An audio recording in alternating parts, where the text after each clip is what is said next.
on AM 1470 WNN and TrentoVision.tv. Now, let's get a peek at Tom's view of the world. Here's Tom Trento. Hey, you're back. All right, we're back. Music's still playing. All right, Mark, go ahead. Go by. There we go. All right, put my little flag back up here. Hi, everybody. 6 minutes after 5 o'clock. On the radio side, WNN 1470. Tell your friends to listen. Getting in your car, you're listening to Tom Trento on Trento Vision, our view of the world. On the video side, we're simulcasting. We're doing two electronic communication methodologies at one time. On the video side, it's TrentoVision.tv, which means you can go to your computer. You can go to an iPhone or I'm talking louder now while Mark is moving his microphone around that doesn't have an on and off switch on it. And you don't notice the background noise because I'm talking louder. Okay. You got to get an on-off switch with that thing. Before I forget, I had somebody called during the break and raised the issue, which seemed like a problem at first, and I thought it through. It was not a problem. Somebody said that they live in Palm Beach County when they voted, because we keep referencing the fact that Allen is in Palm Beach, Martin, and St. Lucie County, that when they went to vote, there was no Allen West on their ballot. Both are true. That's right. Why? Can you answer? Because the district is from North Palm Beach and doesn't include all of Palm Beach County. It's called gerrymandering, is what it's called. No, those are just that's gerrymandering. Oh, come on! You look at the congressional maps; they're all. But gerrymandering is specifically you want to get the black community or the Italian community. You make the line go like that. There's got to be a line drawn someplace. So looking at the congressional map lines, you're saying that isn't done. Give me a break, Tom. The critical analysis. Congressional lines don't stop at county lines. They cut through counties all the time. So all right. I'm going to respectfully disagree with you on this one. Well, this one's not. I mean, there's no line that the lines supersede the county lines. This county's cut in half. I mean, it's cut in half. You want to see gerrymandering? Go look at Alcee Hastings. Oh, yeah. It goes down the coast, then down on Broward Boulevard, where the black community is. It goes out like this. I know. Goes around that, then comes back. That's gerrymandering, which is a bad thing. But to answer your question, caller who called into my phone, Allen was only on the north part, and because that's where the new district is, from the north part up. So unless you lived in Palm Beach Gardens, then you wouldn't see Allen or out in Weston. Not Weston. What's the W thing to the west up Wellington. there? Wellington. There you go. Those areas. Okay, but we're on WNN 1470. We're now discussing, as we have been for 2 months, the Benghazi situation. As we told you, our focus is national security radio. We deal with local national security issues. We deal with global national security issues. We deal with Israel as a flashpoint for American national security. We deal with the military issues. I mean, this is the place to learn it all, understand it, and move forward. And we harped and 74,000 of you did not listen to us, and you voted for President Obama. Now you have something worse than a Hollywood B movie or some, cable channel soap opera. Now you have Days of Our Spies. Now you have Daze, D-A-Z-E, of our spies breaking, which everybody's saying is infinitely worse than Watergate. But to clear everything up, to put all the players in the proper place, to put all the pieces together, to take the theories and integrate them into a seamless whole. We have with us our good friend Claire Lopez. Is she Skyping, talking? Claire's on the line. Okay, the Skype thing didn't work, Claire. She had hotel connection problems. Oh, okay. Not our fault this time. That's those $50 a night hotels that your budget allows, right, Claire? Sorry about the lack of the visual, but glad to be with you, Tom. Okay, yes, it's always good to have you here. You've been very, very busy on this issue. We see you're writing, you're speaking, you're on Glenn Beck every other minute. And tell us, give the listeners and viewers to Trento Vision, if you were to be here in our studio and you wanted to run from one side to the other, and you got ready, and I said go. By the time I finished you'd be on the other side of our studio, right? I mean, your arms could almost reach from one side. Oh, we got a little theme song for Claire. What is it? Let's hear it. Oh, spooky. Okay. Stick with us and we'll make Okay. you a star. Okay. Oh, that's right. You're gonna yeah, get we're fine. done. Yeah, We're yeah, done. cut it Yep. out. For our listeners and viewers, yes, Claire is a retired CIA operations officer. She's also our traveling partner.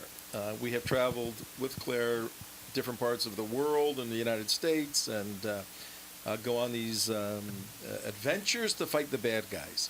So we're kind of familial here, okay? But I was going somewhere before you threw that in. I'm sorry. That's I'm okay. sorry. That's okay. There's,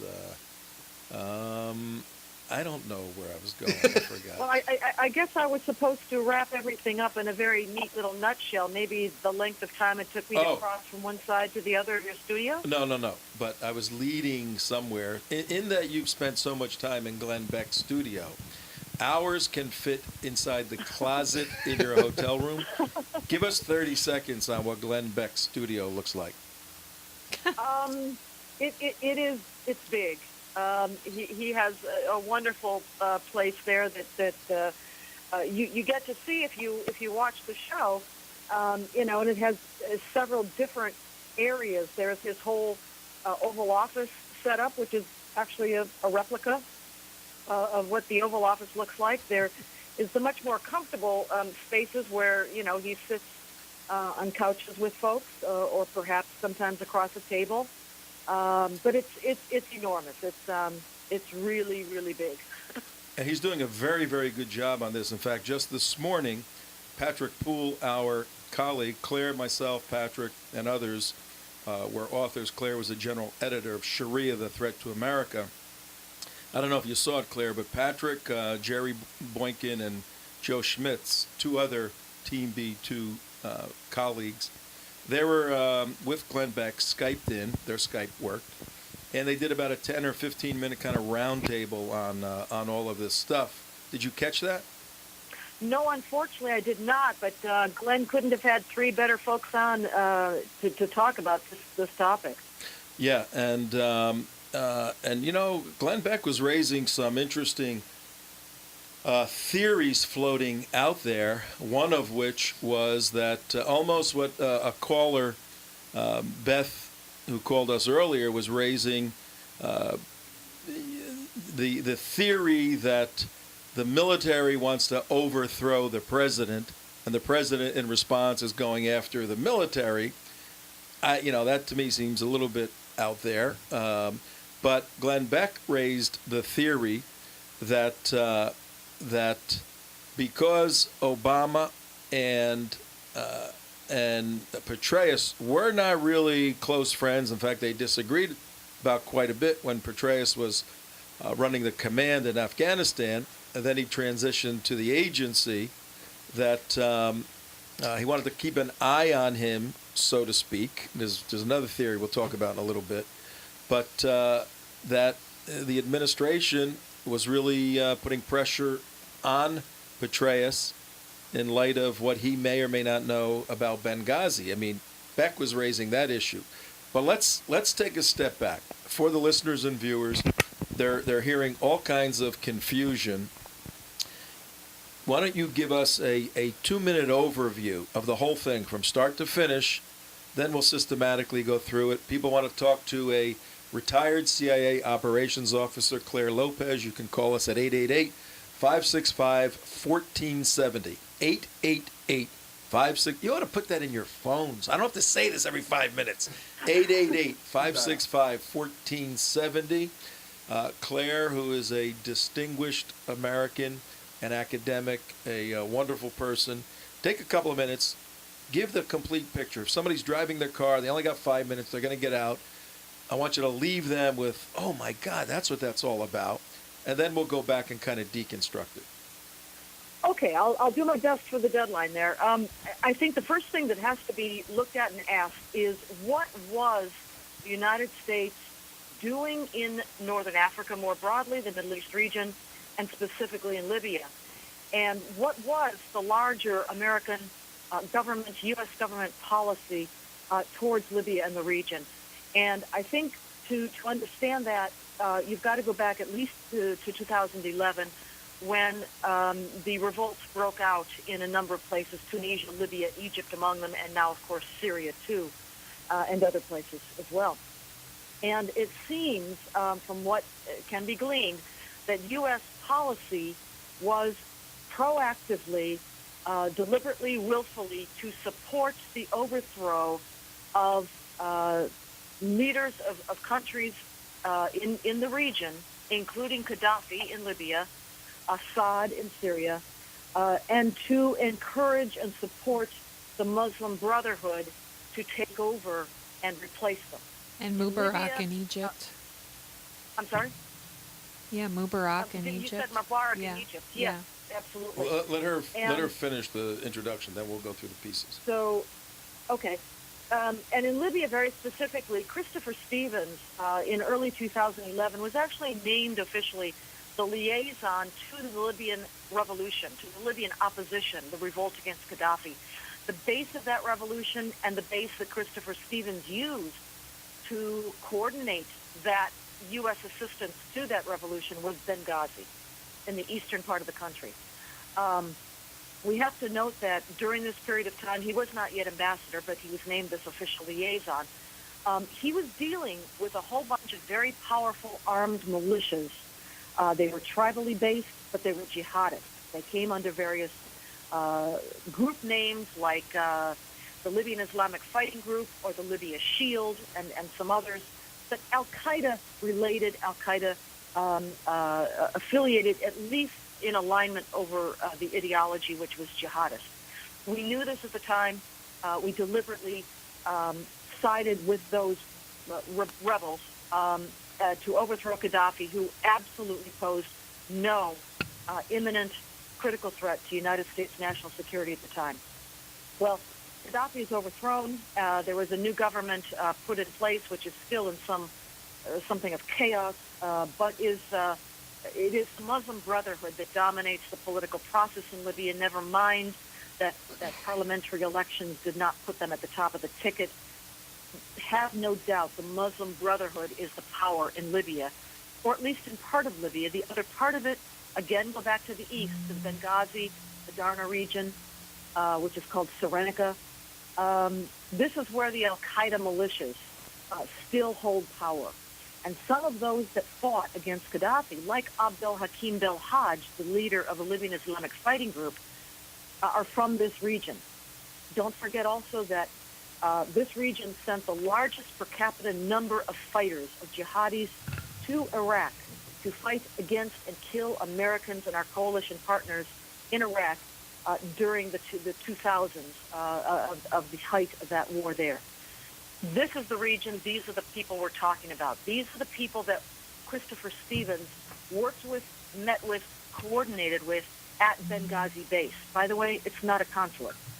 It is a base. It's a mission. A base of operations. You can call it a mission. It does fall under the Department of State. You can call it a diplomatic mission, but its purpose was multiple. One of the purposes, of course, was to serve as a base of operations for Christopher Stevens. Later, he becomes ambassador in early 2012, but it's also a CIA base, and we know that now because the media has reported about there being an annex there. So we know that after the revolt and the new government is now in power that we helped put there, Muslim Brotherhood and Al-Qaeda forces are dominant across the country in one way or another, politically, militarily. Christopher Stevens, now Ambassador Stevens, is still using Benghazi base to meet and coordinate. But what is it about now?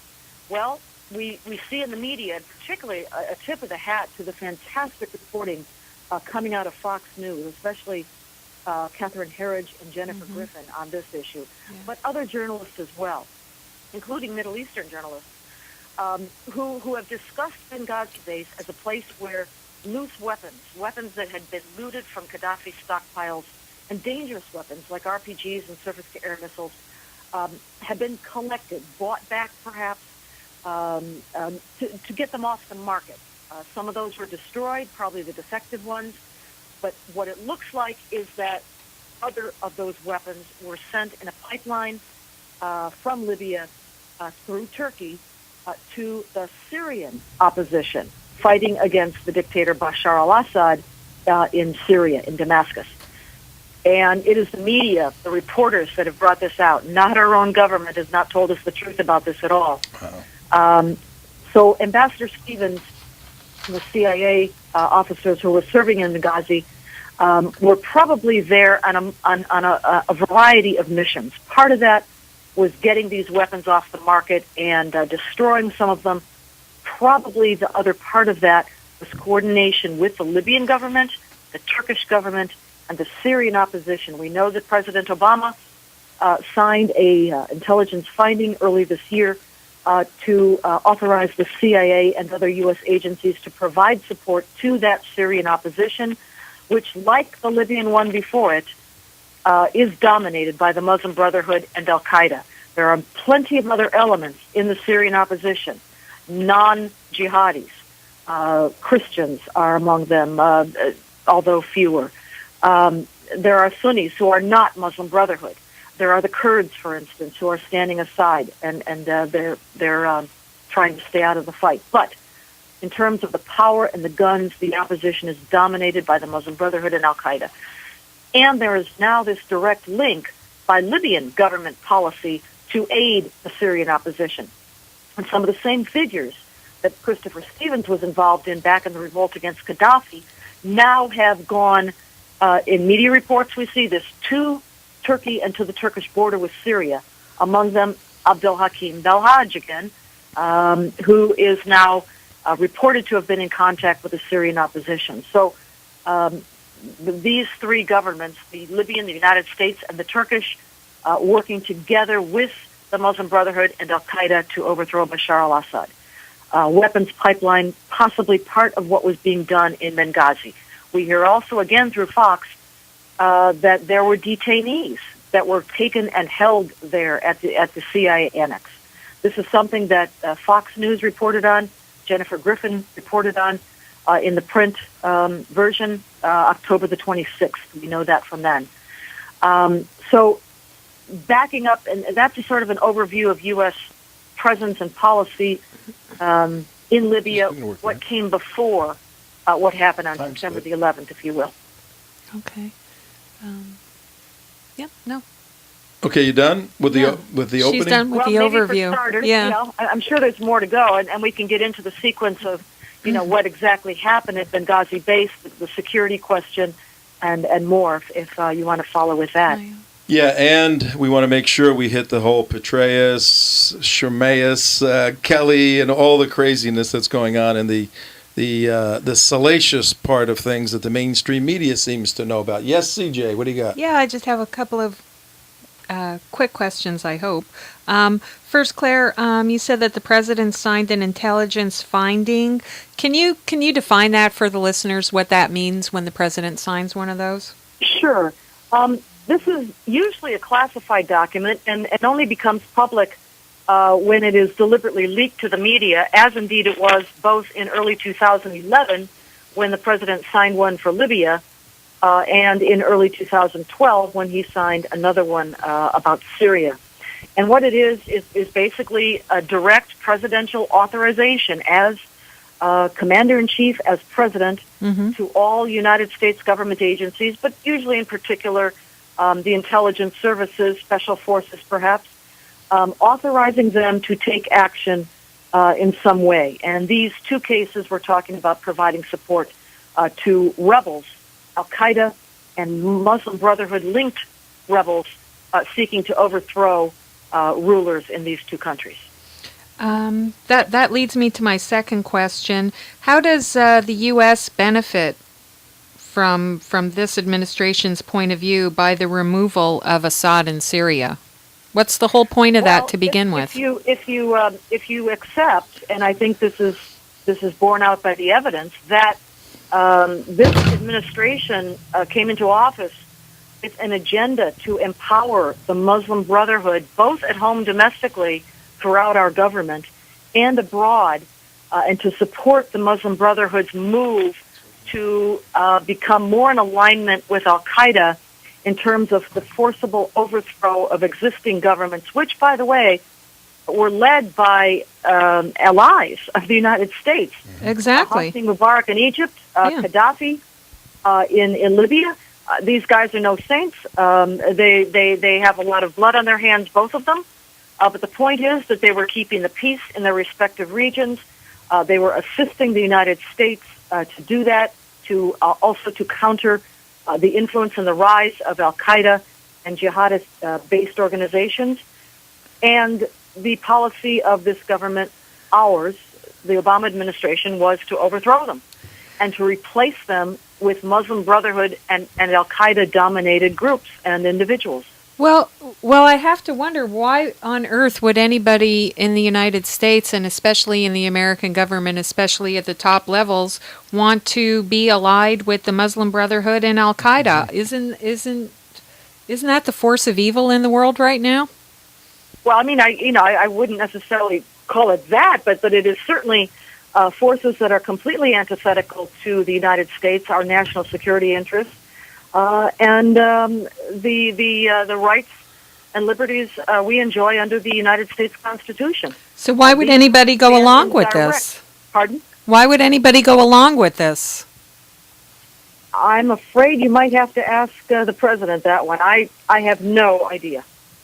Claire, somebody just texted me and said, ask Claire if she thinks Romney was briefed days after it occurred, or after it occurred, is why he didn't push it in the debates. You know, a lot of people have been wondering that same question to your listener there, why he didn't bring this up, especially in the third debate, which was about foreign policy. And the chance was obviously there. The question actually was raised about Benghazi, and he, for whatever reason, and his campaign people seem to have decided that the issue the American people were most concerned with, and there's certainly reason to believe this, is the economy, jobs and the economy. And he and they simply decided that would be their strongest focus, and they stuck to that agenda.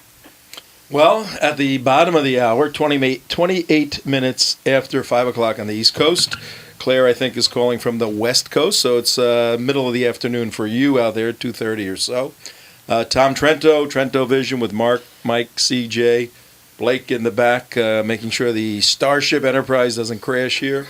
And we have Claire Lopez, retired CIA operations officer, doing a tremendous amount of work on national security issues, in particular lately over the past 2 months on the Benghazi gate. This gate has swung open in a bizarre sort of way where some interesting characters have come into the picture, Claire. We're going to ask you about a few of them. But we said at the outset that it's ironic that in 2 months, the mainstream media, in 2 days, the mainstream media knows more about the sex life of General Petraeus than they did in 2 months of investigating Benghazi. And that the FBI spent more time in Paula Broadwell's home yesterday, taking all her stuff out, about 4 hours, than they did investigating the consulate building in Benghazi. I mean, the world is upside down. When you hear the term General Petraeus, have you ever met with him or worked with him, or what's the lowdown, the skinny on the general? Well, I have never met the general in person, and like a lot of Americans, I guess what I know of him comes from the media and his public appearances, for instance, before Congress. And I have to say that he is much respected, obviously. But I have to say that the policy of counterinsurgency that he has become associated with as the primary champion and practitioner, I guess you would say, first in Iraq and then in Afghanistan, I think, in my personal opinion, is a mistaken one. For the most part, in these regions where our military has been fighting for the last 10 and more years. And here's the reason why. Counterinsurgency is based on the idea that if you can win over the population, win the hearts and minds, as the phrase goes, you can win the war. And I would simply say that in these areas, which are Muslim lands, Muslim-populated regions, it is highly unlikely that any kuffar, much less a Judeo-Christian society, country like America, is going to win them over to anything. I think that the policy of the surge in Iraq certainly had a very powerful effect, and for a time it looked as though that was going to be successful in defeating al-Qaeda there. But as we see now, the outcome in Iraq, when the U.S. forces withdrew and the money went with them, the country is reverting right back to where it was, unfortunately, in the earlier part of the 2000s. And worse than that, even two more things, and that is that the United States Department of State helped and allowed the writing of the Constitution for Iraq to put the country under Islamic law. It is institutionalized in their Constitution with our sponsorship of the writing of that Constitution. And secondly, Iraq is very quickly falling under the regional influence and dominance of Iran next door. Secondly, same thing, Afghanistan. We are retreating there under fire. These green on blue, as they call them, attacks, which they do not deal honestly with, which they do not speak honestly of. And I lay that blame at General Petraeus' door and others who followed him, like the current commander in Afghanistan, General John Allen. They have never, ever articulated the enemy threat doctrine that they are fighting. They never articulated that what they were fighting in both Iraq and Afghanistan, after Saddam Hussein was overthrown, by the way, that was first. But after that, the enemy threat doctrine that they were up against. Claire. The doctrine of jihad and Sharia. Claire, we need to define enemy threat doctrine. A couple of weeks ago at the presidential debate, which was a couple of miles from where our studio is, the debate was at Lynn University, not far from here in Boca Raton. There were 6 of us there, and several of the people from the United West went and asked that question of several leading Americans, Lindsey Graham being one of them. Who asked Lindsey Graham the question? That was Alan. Yeah, Alan. he asked the Islamic threat doctrine. Yeah, Lindsey Graham was interviewing Alan Kornman, who you know, was interviewing Senator Lindsey Graham, asking him several questions. They said, "Senator, can you describe or can you explain the enemy, talking about the enemy in Afghanistan, their threat doctrine?" And he goes, "I don't know anything about any threat doctrine." Now, I don't know if he was just blowing him off, which we don't think. He just didn't know. So define for our audience, our listeners, at 34 minutes past the hour, and if they want to speak with you, they can call 888-565-1470. Explain what you mean as the general author of Sharia, the Threat to America. What do you mean by the enemy threat doctrine? Well, it's a bit of a military term, and essentially it means, why does the enemy fight? In whose name does the enemy fight? What motivates, what animates the enemy in terms of ideology? What is it that makes the enemy the enemy? This is the very basics of military philosophy. It goes back to Sun Tzu and many other military thinkers through the ages. If you do not understand what motivates the enemy to fight, what keeps him on the battlefield, and I don't mean the guns and the trucks and the food and everything else that's logistics. I mean mentally and ideologically, what compels the enemy to fight? Because that's the center of gravity that has to be attacked. Yes, cutting off a supply line is great, but that's a tactic. At the strategic level, it must be understood by the military leadership that is in charge of this war, or whatever war, what compels the enemy to fight? What makes the enemy our enemy? And that is something that our military, David Petraeus, John Allen, before them, Stanley McChrystal, you name them, at the top levels of our U.S. military, they have not confronted this. They do not know, and it's not just the very respected senator from Tennessee, right? It is many others of our national leadership who have no idea why this enemy fights. And because the United States government and military is so deeply infiltrated by Muslim Brotherhood operatives who provide advice to them, they don't even know what they should be looking for. They don't even know that they don't know this. Right, and that is the result of an influence operation. And this is what our show is dedicated to, alerting, awakening, informing, educating America on all of this. And to close the circle, when you take the enemy's philosophical and ideological motivation for fighting, and you reduce that to writing, you have a doctrine, and it can be written, it can be codified. And the doctrine, if it is in opposition to American doctrine, is a threat. If it's a threat, then by definition, that individual or that country becomes an enemy. So the enemy threat doctrine is a necessary component of understanding the win a war. Wasn't it General Allen who, during Ramadan, when there were some green on blue attacks, said quite possibly the Muslim jihadis are agitated from fasting all day long, and their physiology is off, and they're not acting the way they really should. Is that a clear understanding of the enemy threat doctrine? Oh, my goodness. Absolutely an incredible statement from the top commander, American commander in Afghanistan. What has been instituted under him and General Petraeus, the counterintelligence philosophy, says we will do everything we can to kowtow to this enemy, to these people who want to kill us and are killing us and have declared their enmity to us and declared war against us. And if we bow low enough, grovel low enough, maybe they'll like us. This is insanity. It This absolutely is is. Mark, siding with the hang on, enemy hang on. against your own side. Yes, Mark, you had. Here's what we're going to have to do, because we're starting to wind. Hang on, Mark. I know you want to get going. I know. Claire, we need you on for 5 hours, but Mark has a question, and then I want to introduce for our viewers and listeners some of these personalities, because we're gonna keep dealing with this until the United States government does something.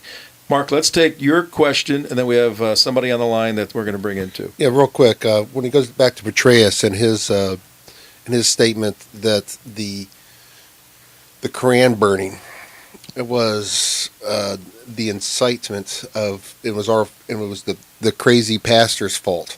How do you respond to something like that? With absolute outrage. Every military officer and all of those who serve in the federal government take an oath. That includes the president, too, by the way.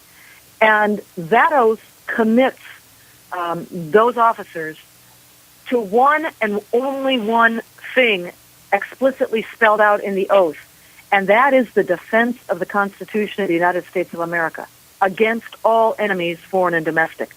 That is the one pledge that everyone who takes such a sacred oath is bound by. So when you have the commander at that time, General Petraeus, in Afghanistan, personally making a phone call to a private U.S. citizen and telling that citizen to stuff a sock in his First Amendment rights of expression, I think you are dealing with someone who fundamentally does not understand what his oath is about. When he refuses, essentially, to defend the right of that citizen to speak and express freely, no matter how offensive that speech or expression may be to anyone on earth. That is what the First Amendment is for. It is not for speech that nobody finds offensive. You don't need a protection for that. But it is offensive speech that is protected by the First Amendment. And General Petraeus seemed not to understand that he had taken an oath to defend that American citizen's right to free expression. That's why he was in the battlefield in the first place. Whether or not what pastor in Florida was doing was offensive or not, and many people found it to be so offensive. But that's the point. That's Yeah. what the And First that led- Amendment is for. and that led he to is the- not in the field to defend Islamic law and Sharia, which says anything offensive to Islam is a capital crime.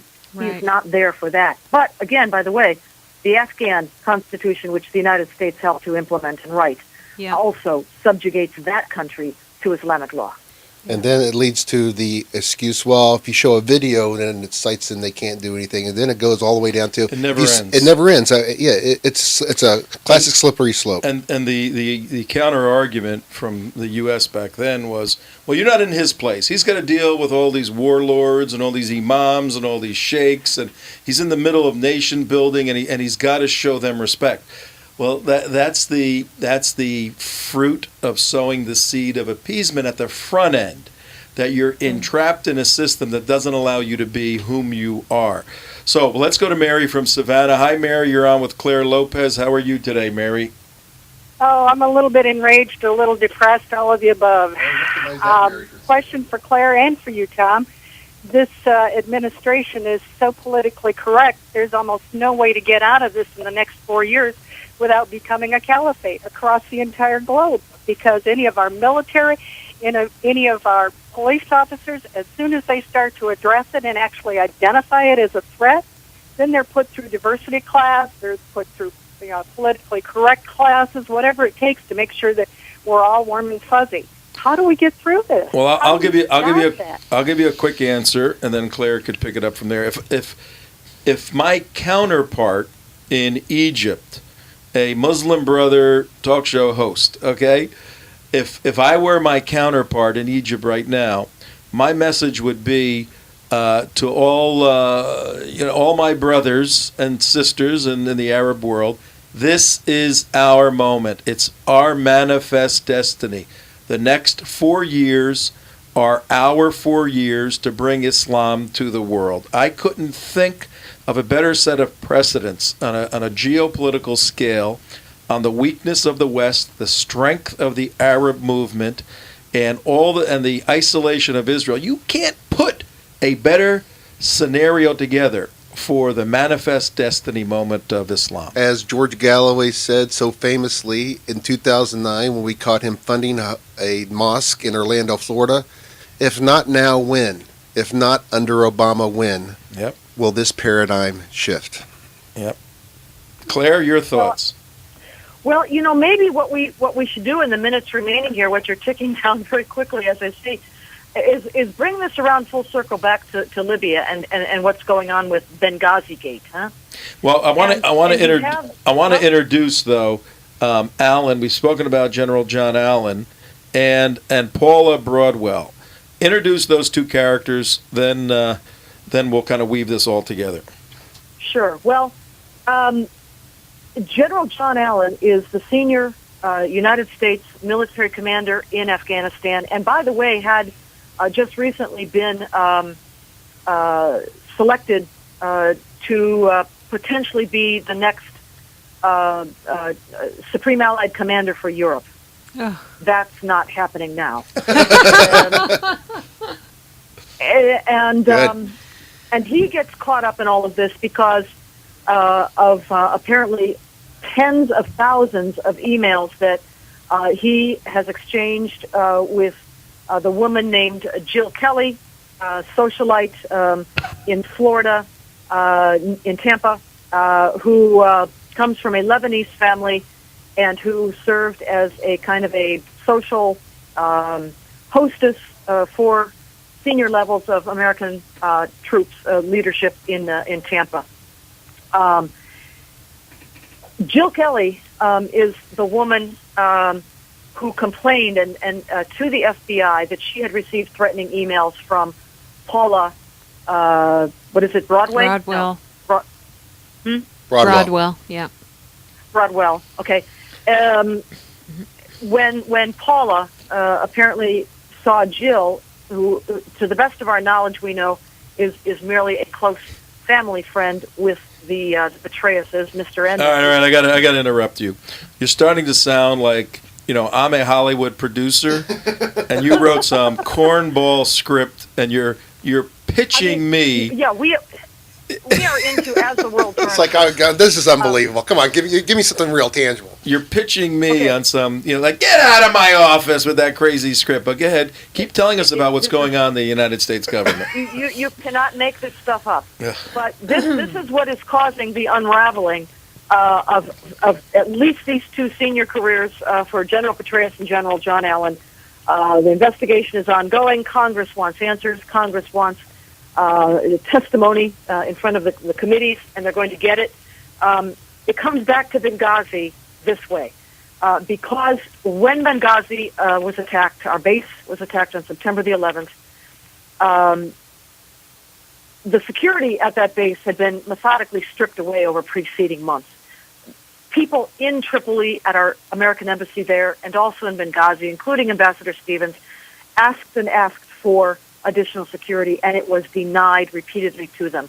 Even security they had was taken away, leaving the base completely open to this kind of an attack, and it was almost inevitable, not just because it had already occurred at least 2 times previously in earlier months, but because they knew, and they reported back to the United States State Department, Pentagon, White House, intelligence community, about the growing and more menacing presence of al-Qaeda militias like Ansar al-Sharia, the one that is accused of attacking the base that night.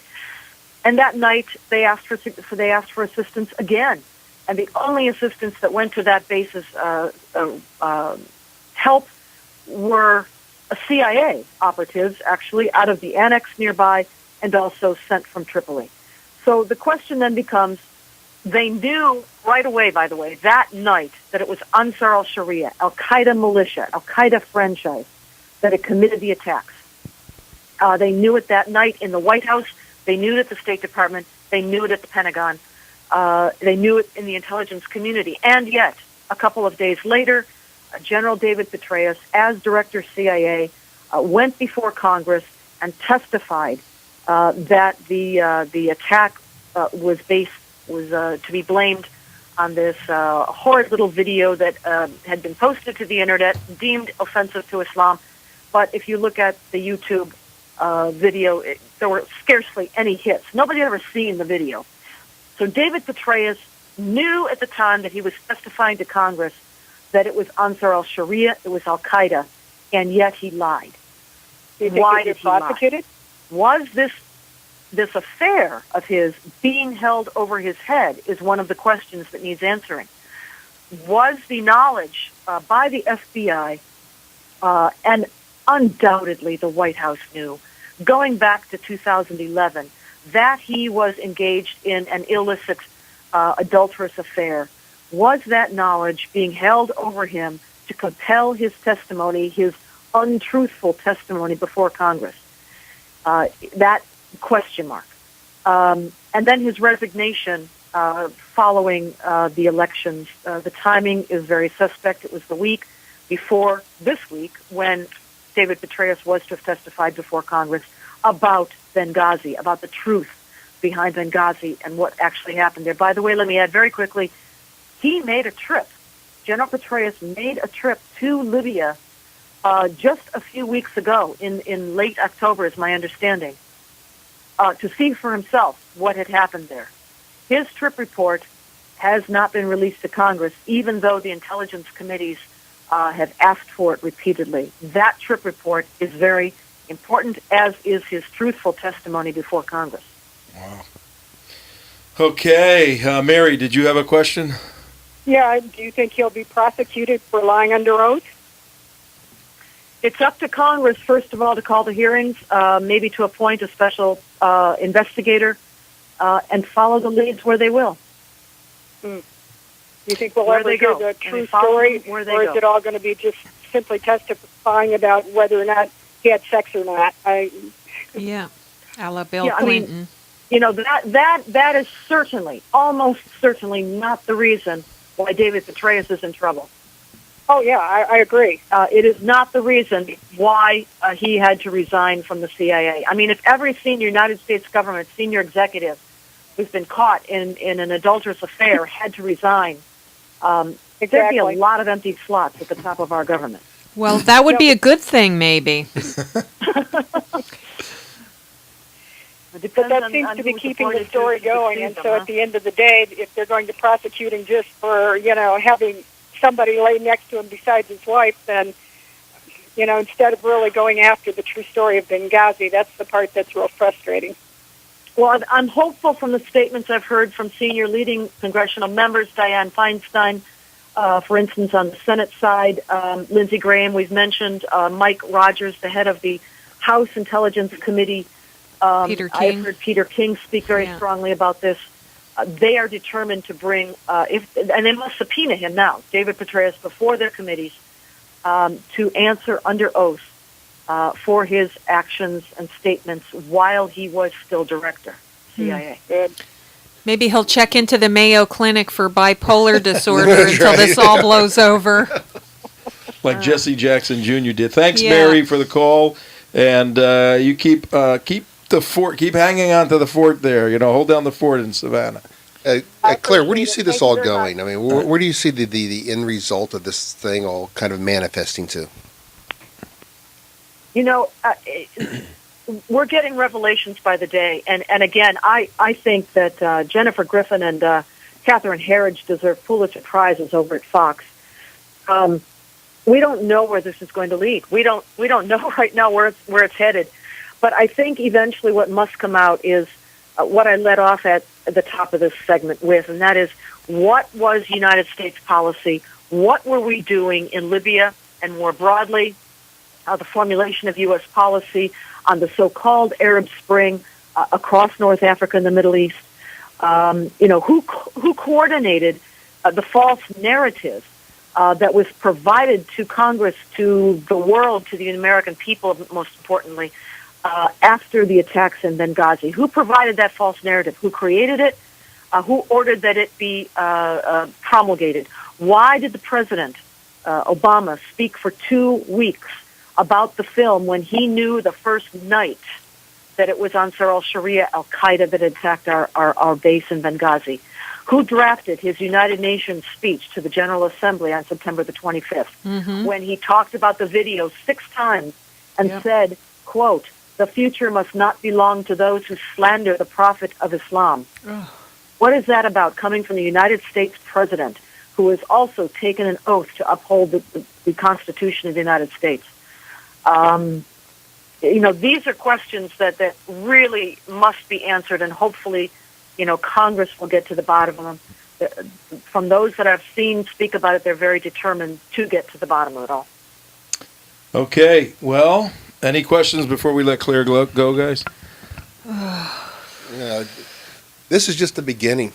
This is just the beginning of all the stuff that's coming our way. Anything, CJ? Is our senior military infiltrated by these socialite women who hang around the Air Force Base and open their homes to their? They're all in. They're all in. I don't know what the role of either Jill Kelly or her twin sister, by the way, who's an identical twin, might have been. I don't know. As a CIA officer, part of the investigation. As a CIA officer, being on the other side, wouldn't this what you would Don't want you to look have? for this? This is what you would It- ideally have. Definitely something that needs to be looked into. Absolutely. Yeah, we floated that theory early on that maybe Jill, who's, as you know, she's a Lebanese Arab Christian, Maronite Catholic, but you never know. She's placed beautifully and doing a great job, so we gotta see if she's a spy or not on Daze of our Spies. The followers of the Christian general Michel Aoun are allied with Hezbollah. All right, we're going to have to pursue that for sure because we're out of time now. And That's a good point. we will stay in touch with you every few days and get caught up again. Claire Lopez, thank you very, very much for taking your valuable time and informing everyone here in Florida, around the world, on TrentoVision.tv and WNN 1470 on Thank today's you, Claire. show. Thanks, Claire. Say goodbye to Claire Thank you. and say Thank goodbye. This closes this episode of Days of Our Spies. All right. Are we done with this? Yeah, we're done with that. We're never saying it again. Watch what I write for tomorrow. Yeah. All right. Goodbye, everybody. Bye. See ya.